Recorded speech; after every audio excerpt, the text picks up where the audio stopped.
Tila bangungot para sa mga residente ng Barangay Pulang Lupa, 1, Las Piñas City ang sunog sa kanilang lugar kaninang pasado 1:30 ng madaling araw.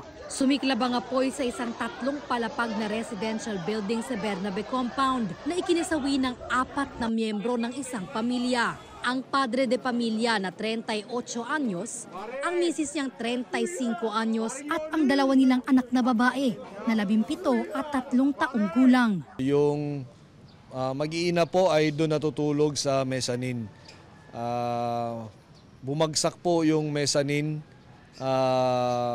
hanggang 2nd floor. So magkakasama-sama po yung mag-iina. Yung ama naman po ay natagpuan sa malapit po sa kusina. Nang iniakyat ang sunog sa unang alarma, hindi bababa sa 4 na truck ng bombero ang rumisponde. Tinitingnan po natin dito ngayon na ang gulo ay mula po sa kuryente. Makikita din po natin sa labas ng kanilang bahay kung gaano po, ano po yung sitwasyon ng mga wirings nila. Tuluyang naapula ang sunog pasado 2:30 ng madaling araw. Tinatayang aabot sa halos 600,000 pesos ang halaga ng pinsala sa sunog. Halagang sa isang